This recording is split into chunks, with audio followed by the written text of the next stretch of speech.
दयालु लहंगा का पेड़ और टकली लड़की। ठंड के मौसम में कोयली जल्दी जल्दी घर का सारा काम खत्म करके खाना बना रही थी। तभी उसकी सौतेली माँ भूमिका वहाँ आती है और उससे कहती है, कहाँ मर गई महारानी? आज खाना खाने को भी मिलेगा या फिर आज पूरे दिन चम्मच ही हिलाते रहोगी? बस थोड़ा सा बाकी है माँ, अभी थोड़ी देर में हो जाएगा। क्या अभी तक खाना नहीं बना? अरे करमजली, मेरी बेटी कितने देर से खाने का इंतजार कर रही है और महारानी से अभी तक खाना ही नहीं बना है। बनेगा भी कैसे? सुबह सोने से फुर्सत मिले तब ना। माँ, मैं तो हर रोज सुबह 5 बजे ही उठ जाती हूँ, लेकिन घर में इतना सारा काम होता है और सब मुझे अकेले ही करना पड़ता है, इसलिए थोड़ी देरी हो जाती है। क्या बोली? अब तो तेरी जुबान भी चलने लगी है। अरे मनहूस करमजली, जुबान चलाने में कम और खाना बनाने में ज्यादा ध्यान दे और जल्दी कर, हमें बहुत तेज की भूख लगी है। थोड़ी देर बाद कोयली खाना बनाकर लाती है। ये लीजिए माँ, खाना तैयार है। ए कोयली, क्या तुझे पता नहीं है मुझे सुबह टाइम से खाना चाहिए होता है, वरना मेरे पेट में दर्द होने लगता है। इतनी सी बात क्या तेरे भेजे में नहीं घुसती? तभी भूमिका की बेटी मेघा हंसते हुए कहती है, क्या माँ अभी कैसी बात करती हो? अरे भेजे में तो तब घुसेगा ना जब इसके भेजे में कुछ हो। इसका भेजा तो पूरा खाली है टकली। अब यहीं खड़ी रहेगी या जाएगी यहाँ से? तो जैसे गंजे काली को सामने देखकर क्या हम माँ बेटी का खाने का निवाला अंदर जाएगा? अब जा यहाँ से काली टकली। मेघा, मैं बदसूरत नहीं हूँ। मेरी माँ कहा करती थी कि मैं उसके लिए दुनिया की सबसे सुंदर बेटी हूँ, बिल्कुल चांद की तरह। अरे फिर शायद तुम्हारी माँ तुम्हें ये बताना भूल गई होगी कि वो अमावस्या की काली डरावनी चांद की बात कर रही थी। बिल्कुल सही कहा माँ, अमावस्या की चांद। कोयली रोते हुए वहाँ से चली जाती है। तभी भूमिका कोयली को बैठा देखकर बोलती है, अरे ओ महारानी, बैठे बैठे कुर्सी ही तोड़ती रहोगी या कोई काम भी करोगी? सारा काम तो मैंने कर दिया है माँ। बाथरूम में मेरा और मेरी बेटी के बहुत सारे कपड़े पड़े हैं, उसे ले जाकर धो दे। अब जल्दी कर। ठंड में कोयली रोते हुए कपड़े धुल रही थी क्योंकि उसे बहुत ठंड लग रही थी। यहाँ कितनी ठंडी है, हे भगवान, ये पानी भी बर्फ की तरह है। ऐसा लग रहा है जैसे मैं यहीं पर बर्फ की तरह जम जाऊंगी। माँ, कहाँ हो आप? अगर आज आप होती तो मेरे साथ ये सब नहीं होता। मैं पूरे दिन घर का काम करते रहती हूँ, फिर भी मेरी सौतेली माँ और बहन मुझे बुरा भला बोलकर हमेशा ताने देते रहती है। कोयली सारा कपड़ा धुलकर आंगन में लगे पेड़ के नीचे बैठ जाती है। यहाँ कितना सुकून है। ये पेड़ मेरी माँ ने अपने हाथों से लगाया था। बचपन में मैं इस पेड़ पर चढ़कर कितना खेला करती थी और इस पर झूले भी झूला करती थी। पेड़, क्या आपको ये सब याद है? तभी उस पेड़ से एक पत्ता टूटकर कोयली के पास गिरता है। ये क्या पेड़, आप सच में मेरी बातों को सुन रहे थे क्या? तभी कोयली को अंदर से उसकी सौतेली माँ की आवाज आती है, कोयली, अरे ओ कल्लो माई, कहाँ मर गई? क्या कपड़े धुलते धुलते तेरे हाथ पैर भी घिस गए हैं क्या?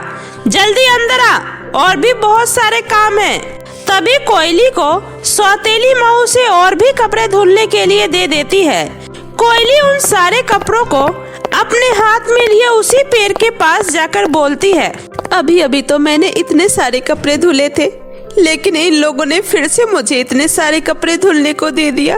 अगर मना करूंगी तो बहुत मार पड़ेगी। हे भगवान, क्या मुझे कभी इन सब से मुक्ति मिल भी पाएगी या नहीं? मुक्ति है।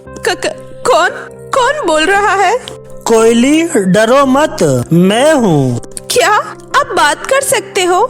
हाँ, मैं बोल सकता हूँ, लेकिन मैं सच्चे और एक अच्छे इंसान से ही बात करता हूँ, सबके साथ नहीं। मैं तुम्हारे बारे में सब कुछ जानता हूँ, लेकिन तुम चिंता मत करो, आज से तुम्हारा सारा काम मैं कर दिया करूँगा।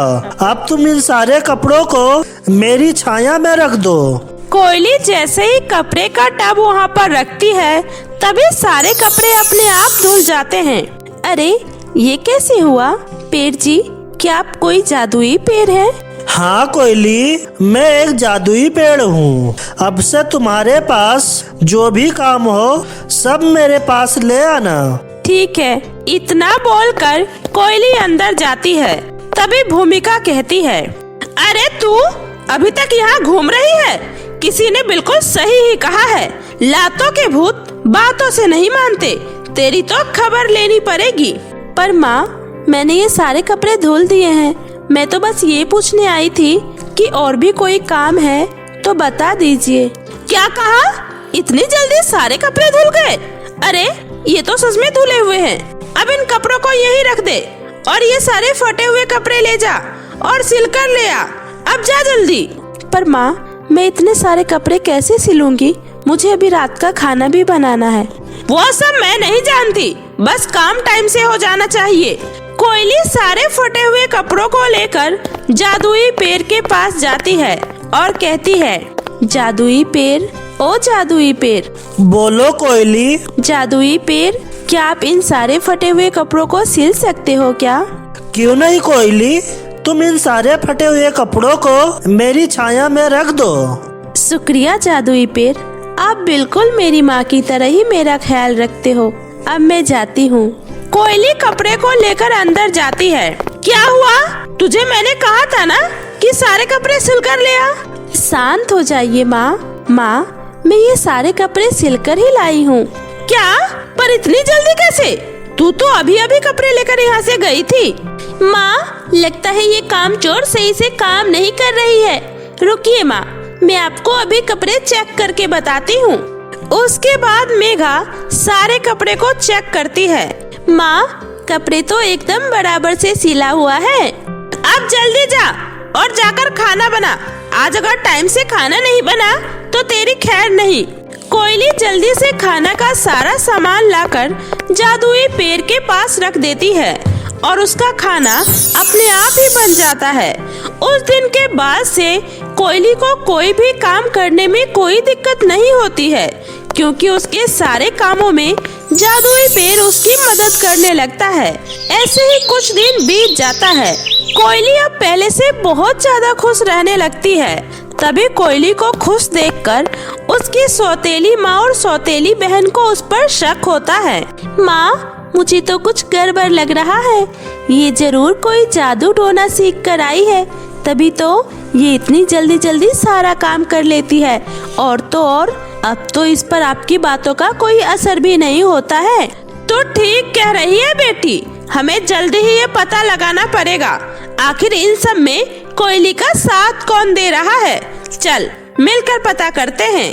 तभी दोनों माँ बेटी कोयली पर नजर रखने लगती है। एक दिन, जादुई पेड़, ओ जादुई पेड़, जल्दी से ये सारे बर्तन धुल दीजिए। कोयली के इतना कहते ही सारे बर्तन साफ हो जाते हैं। ये देखकर दोनों माँ बेटी हैरान हो जाती है। देखा माँ आपने, देखा ना ये डायन कैसा जादू टोना करती है। तभी तो मैं सोचूं ये मनहूस इतना जल्दी जल्दी काम कैसे कर रही है। तो ये है इसका सारा माजरा, इसे तो सबक सिखाना पड़ेगा। तभी दोनों माँ बेटी कोयली के पास जाती है। अरे माँ मेघा, आप लोग यहाँ क्या कर रहे हैं? अच्छा, चुड़ैल कहीं की मेरे घर में रहकर काला जादू करती है। हाँ माँ, ये दिखने में भी बिल्कुल चुड़ैल के जैसी ही लगती है। अब तो इसकी हरकतें भी चुड़ैल जैसी ही हो गई है। मुझे तो अब इससे डर लगने लगा है। तुझे तो मैं अभी बताती हूँ। ये पेड़ तेरी माँ ने लगाया है ना। रुक जा, तेरे इस काले जादू और इस भूतिया पेड़ को मैं आज ही काट देती हूँ। नहीं माँ, आप ऐसा मत करिए माँ, मैं आपके हाथ जोड़ती हूँ। आप जो कहोगी मैं वो सब करूँगी। लेकिन माँ, आप इस पेड़ को मत काटो, आपको सजा देनी है ना। माँ, आप जो मन करे वो सजा मुझे दो, लेकिन इस पेड़ को मत काटो माँ। कोयली रोते रहती है, लेकिन भूमिका और मेघा मिलकर उस पेड़ को काट देती है। ऐसा मत करो माँ, इस पेड़ को मत काटो वरना अनर्थ हो जाएगा माँ, रुक जाओ। तभी पेड़ में से एक जादू होता है और भूमिका और मेघा जैसे ही उस पेड़ को काटते हैं वे दोनों काली और टकली हो जाती है। माँ, ये क्या, आपके सारे बाल कहाँ गायब हो गए और आप इतनी काली कैसे हो गई माँ? अरे बेटी, ये तुझे क्या हो गया? तू भी बिल्कुल काली और बदसूरत हो गई है और तेरे सिर के भी सारे बाल गायब हो गए हैं। तभी उस पेड़ में से आवाज आती है, ये जो भी हुआ है ये तुम लोगों के ही कर्मों का फल है। तुमने बेचारी कोयली पर बहुत अत्याचार किया है, ये सब उसी की सजा है। और कोयली, तुम चिंता मत करो, अब ये लोग तुम्हारा कुछ भी नहीं बिगाड़ पाएंगे। मैं जाते जाते अपने पेड़ का ये जादुई लहंगा तुम्हें दे रहा हूँ। तुम जैसे इस लहंगा को पहनोगी, तुम दुनिया की सबसे खूबसूरत लड़की में बदल जाओगी और तुम्हारे सर पर लंबे घने बाल आ जाएंगे। और हाँ, ये जादुई लहंगा हमेशा तुम्हारी मदद किया करेगा। इतना बोलकर वो जादुई पेड़ गिर जाता है और भूमिका और मेघा को उसके किए की सजा मिल जाती है और कोयली अपने जादुई लहंगा के साथ हंसी खुशी अपना जीवन बिताने लगती है। बारिश में गरीब माँ की 3 बेटियों की विदाई। सावित्री नाम की एक गरीब बुढ़िया एक फैक्ट्री में काम किया करती थी। वह सुबह से शाम तक भारी डिब्बों को उठाकर यहाँ से वहाँ रखा करती थी। ऐसे ही एक दिन वह एक भारी डब्बे को उठाकर दूसरी जगह रखने के लिए जा रही होती है कि उसी समय उसका पैर फिसल जाता है और वह डब्बा नीचे गिर जाता है। यह देखकर उस फैक्ट्री का मालिक गुस्से से सावित्री से कहता है, अरे सावित्री, ये तुम कैसे काम कर रही हो? अगर इसके अंदर का एक भी सामान का नुकसान हुआ ना, तो मैं तुम्हारी सैलरी पर काट कर तुम्हें काम से निकाल दूंगा। नहीं नहीं मालिक, ऐसा मत करना, मैं आइंदा से इस बात का ध्यान रखूंगी। आप मुझ गरीब को काम से मत निकालना, क्योंकि मुझे इस समय पैसों की बहुत जरूरत है। मुझे अपनी 3 बेटियों की शादी करनी है। मैं आपके आगे हाथ जोड़ती हूँ, मुझसे दोबारा ऐसी गलती नहीं होगी। अच्छा ठीक है, अब जल्दी से सामान उठाओ और इसे ले जाकर ट्रक में रख दो। इतना कहकर फैक्ट्री का मालिक वहाँ से चला जाता है। उसी समय सावित्री कहती है, शुक्र है मालिक ने मुझ गरीब को माफ कर दिया, वरना मैं अपनी 3 बेटियों की शादी करने के लिए पैसे कहाँ से जुटाती और कहाँ जाती। इस उम्र में तो कोई मुझे काम पर भी नहीं रखेगा, इसलिए आज के बाद मैं अपना सारा काम बहुत ही ध्यान से करूंगी। इतना कहकर सावित्री सारा सामान समेटकर वापस अपने काम पर लग जाती है। ऐसे ही कुछ देर में शाम हो जाती है और काम करते करते सावित्री काफी थक जाती है और वह घर जाने वाली होती है। इसलिए वो अपनी सहेली ममता से कहती है, अरे क्या हुआ ममता, आज तूने काम नहीं किया? तेरे सारे डिब्बे अभी तक यहीं पड़े हुए हैं और अगर तूने समय पर ये सारे डब्बे ट्रक में नहीं पहुंचाए तो तुझे पता है ना कितनी गड़बड़ हो जाएगी। मुझे पता है, पर मैं क्या करूं, मेरे हाथ में चोट लगी है, इसलिए मैं काम नहीं कर पा रही हूं और वहां घर पर मेरी बेटी भी मेरा इंतजार कर रही होगी। अब मैं क्या करूं?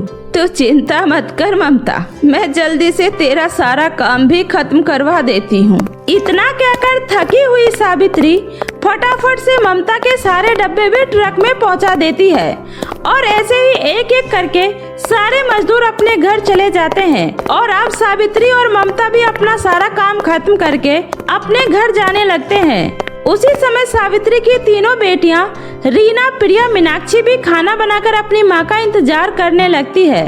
उसी समय मीनाक्षी कहती है, पता नहीं आज माँ कहाँ रह गई, इतनी देर हो गई है और अभी तक नहीं आई। हाँ दीदी, आज तो बहुत देर हो गई, माँ पहले तो कभी इतना लेट नहीं होती थी। दीदी मुझे तो बहुत घबराहट हो रही है, कहीं माँ किसी मुसीबत में तो नहीं है।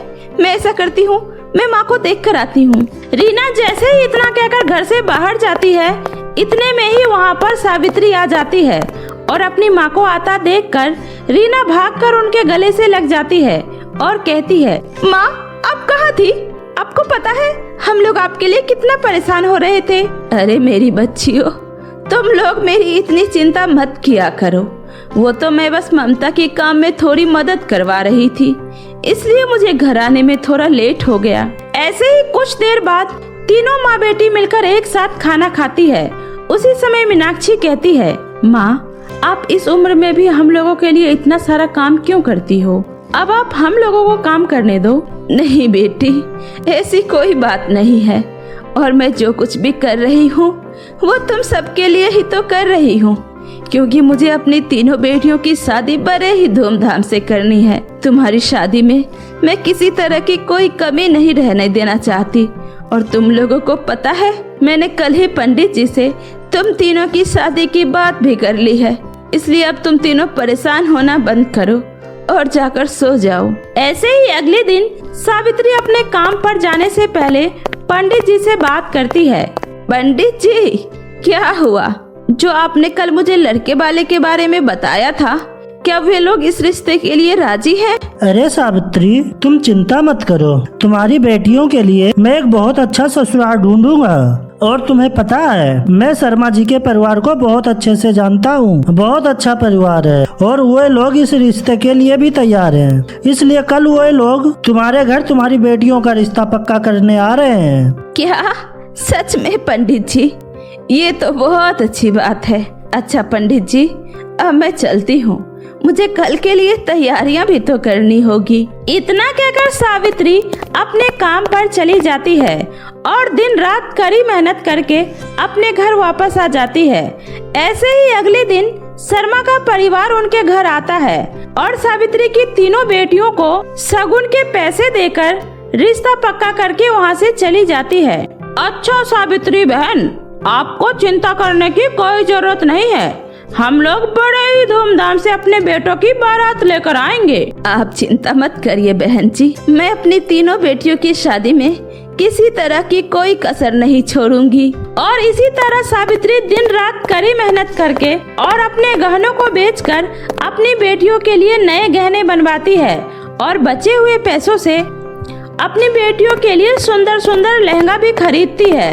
और ऐसे ही कुछ ही दिनों में शादी की रस्में भी शुरू हो जाती है, जहां सावित्री अपने घर के बाहर एक छोटा मोटा टेंट लगवाती है। अरे ये क्या, अभी तक आप लोगों ने यहाँ पर फूल नहीं लगाए हैं? आप लोगों को पता है लड़के वाले कितने अमीर हैं, और अगर शादी की सजावट में कोई भी कमी रही तो वे लोग क्या सोचेंगे मेरे बारे में? वैसे भी मैं बहुत गरीब हूँ, जैसे तैसे करके मैं अपनी बेटियों की शादी कर रही हूँ। अरे सावित्री बहन, आप क्यों चिंता कर रही हो? आपकी बेटियों की शादी बड़े ही धूमधाम से होगी और विदाई भी, इसलिए आप चिंता मत कीजिए।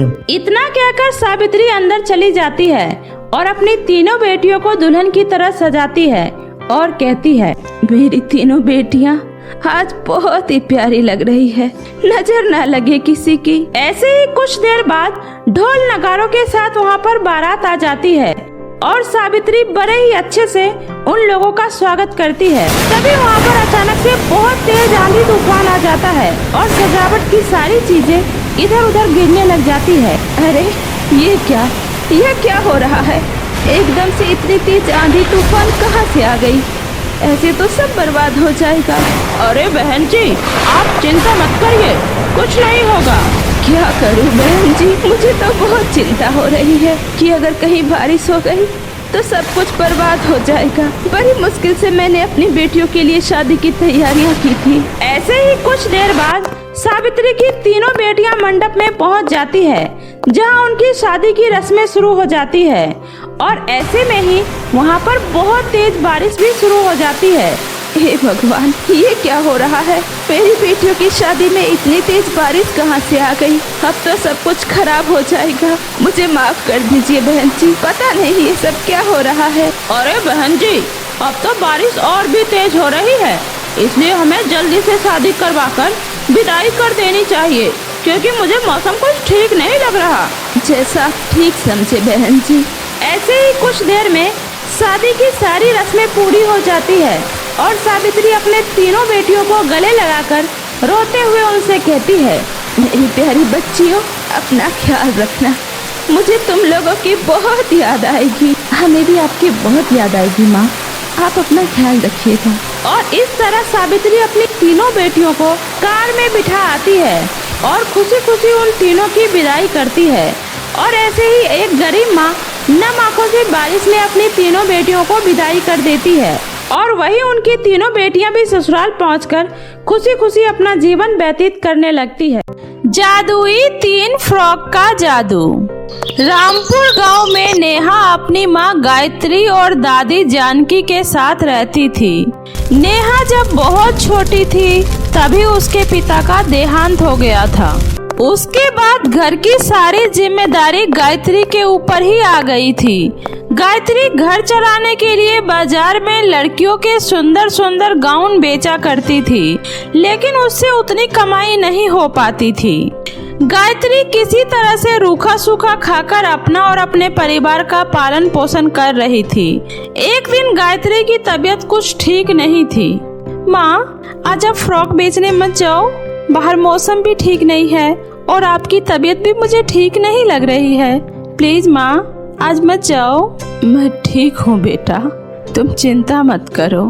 तुम घर में अपनी दादी का ध्यान रखो, मैं जल्दी ही कुछ फ्रॉक बेचकर वापस आ जाऊंगी।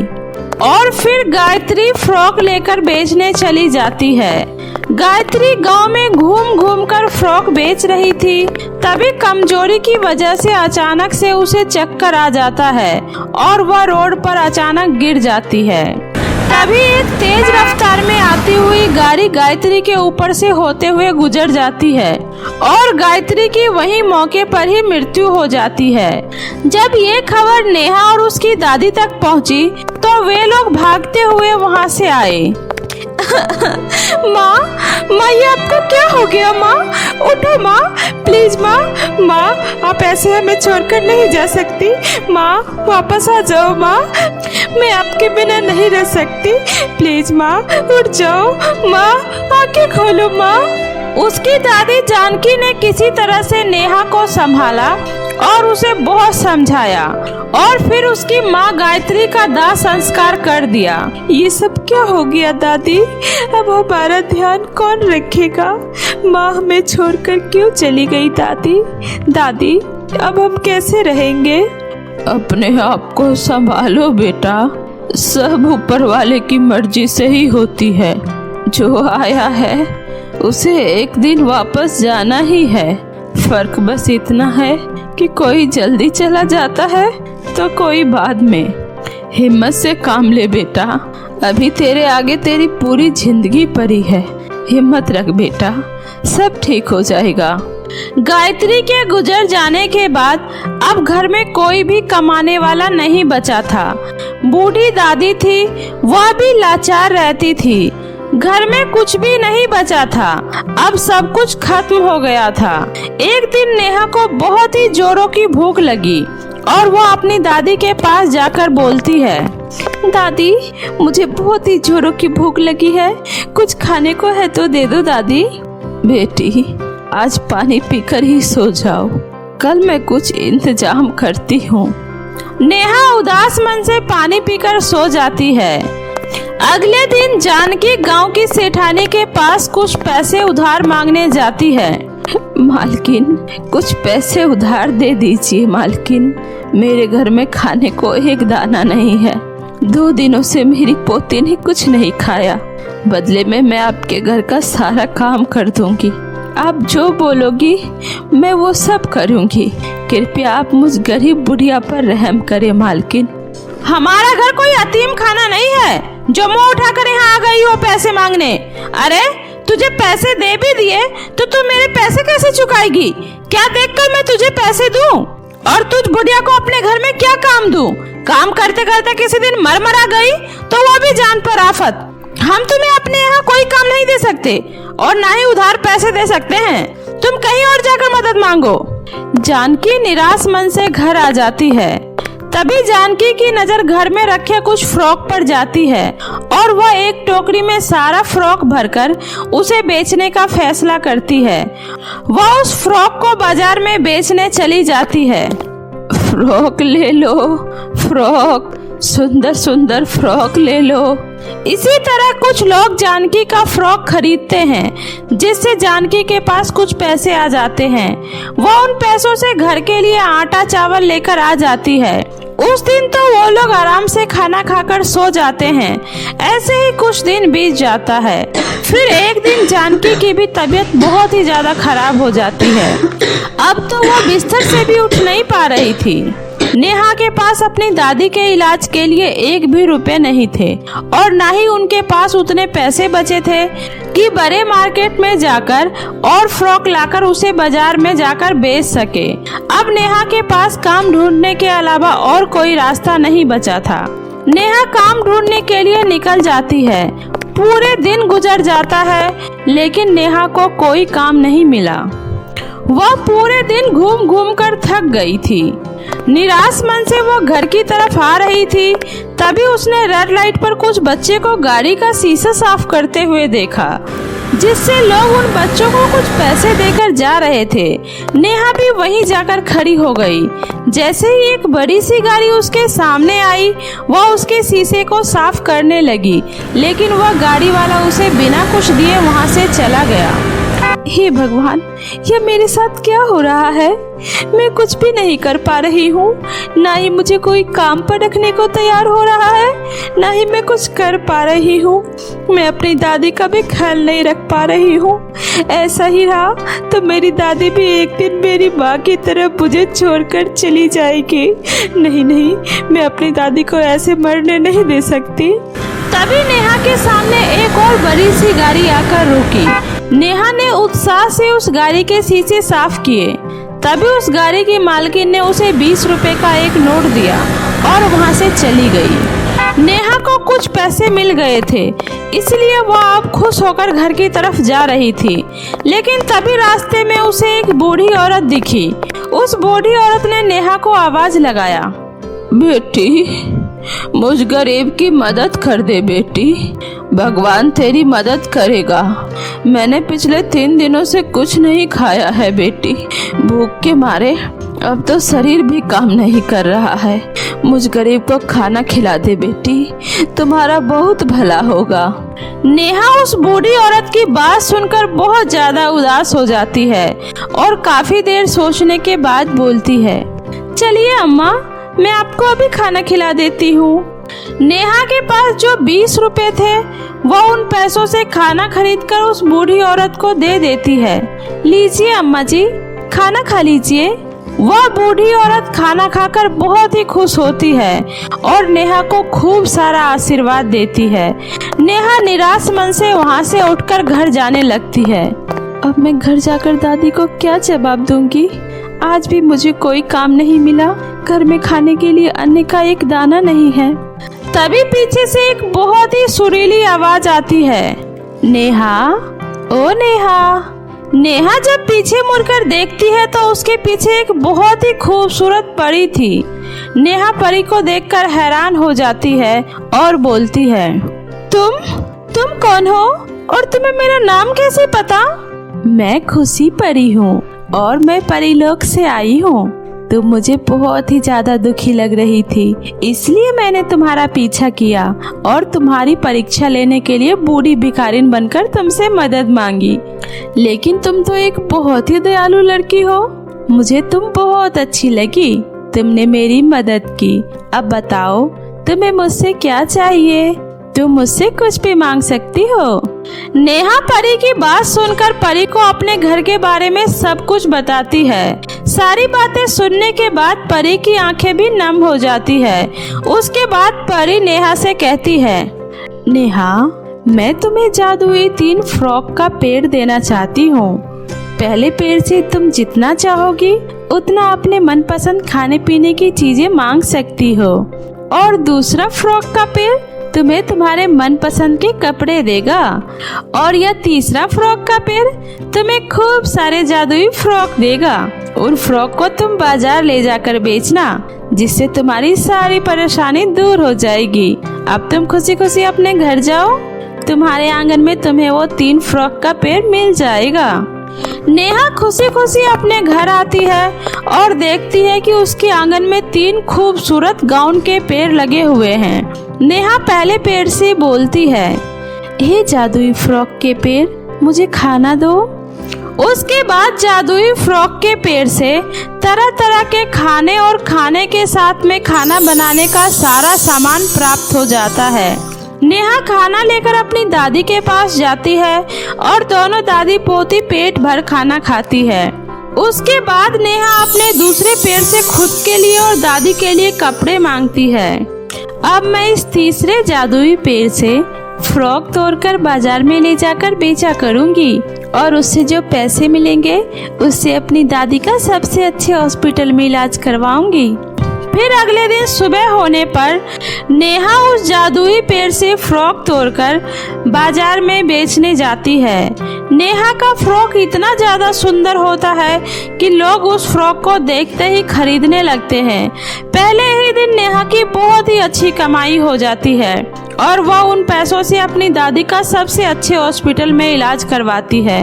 कुछ ही दिनों में उसकी दादी पूरी तरह से ठीक हो जाती है। जादुई फ्रॉक का पेड़ उसे हर रोज सुंदर सुंदर फ्रॉक देता था और वह उस फ्रॉक को बेचकर जल्दी ही बहुत ही ज्यादा अमीर हो जाती है। जानकी की तबीयत भी अब बिल्कुल ठीक हो गया था।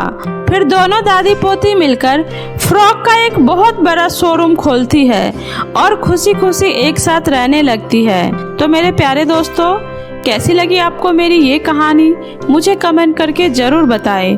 कहानी अच्छी लगी हो तो इसे अपने दोस्तों के साथ भी शेयर करें।